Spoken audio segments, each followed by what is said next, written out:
Good morning to all of you. Today we are going to discuss a case relating to Motor Vehicles Act claims and the compensation.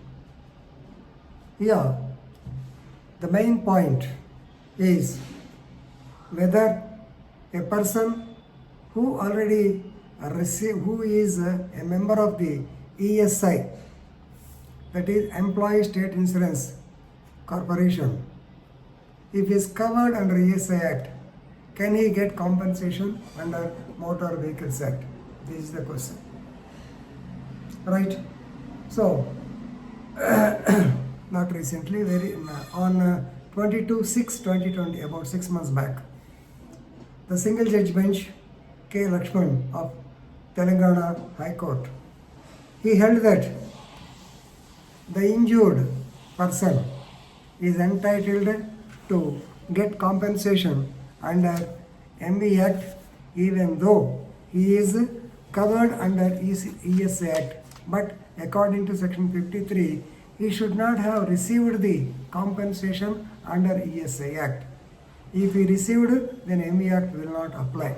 So this is the very hairline difference in these two instances. Please remember them. That's why I am making this case in an elaborate manner. So you can see this case as New India Insurance Company Limited, Nalgonda branch versus Rahul Shankar alias Shankar Gaud and others. 2020. Right. Now, if you go into the factual background of the case, the respondent here, since New India Insurance Company has filed the appeal, they are appellants and Rahul Shankar will be the respondent. So this Rahul Shankar, he was working as a driver to a 104 vehicle. You may be knowing 108 and 104 ambulance. 104 means for carrying the so-called pregnant woman and giving medicines to them. All these things, 104 is being used. Right? He was working as 104 ambulance driver. So the incident took place on 10/4/2013. On 10/4/2013, he along with another person, his assistant, Mr. Kedar Srinivasulu. His name is Katari Saidulu. So Katari Saidulu, he was driving the vehicle in a normal speed very carefully. But on that day at about 3:30 p.m., a lorry bearing number AP24 TB 5238 came in a rash or negligent manner, being driven in a rash or negligent manner by its driver from mechanical side, and there was a head-on collision, or there was a collision between these two vehicles, due to which our Rahul Shankar, he received injuries. Of course, with much effort, he was taken out from the vehicle and he was shifted to the nearby Kamineni Hospital, Marketpalli.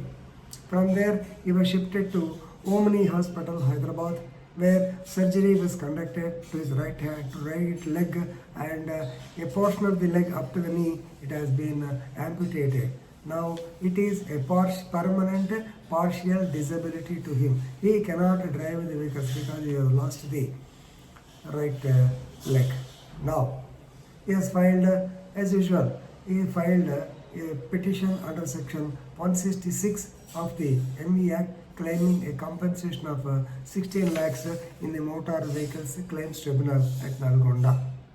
Right? Of course, the insurance company held that or contended that this man was registered under section 2/8 of the ESI Act, and since it is an employment injury and since he received compensation from the ESI corporation, therefore, according to section 53 of the ESI Act, he is not eligible for getting compensation once again under the MV Act, that too from the National Insurance Company. Right? Now, for this, the court asked evidence. So, the junior officer of the New India Insurance Company says that the respondent, that is Mr. Shankar, produced only Xerox copies of the treatment and he did not produce the original bills because he produced them before the ESI and got the compensation. But the court did not agree. They asked for evidence. So, do you mean to, are you able to produce any evidence that he received compensation? So, if you ask the ESI company, definitely they have to give the information. Can you produce the same? But the insurance company could not produce the same.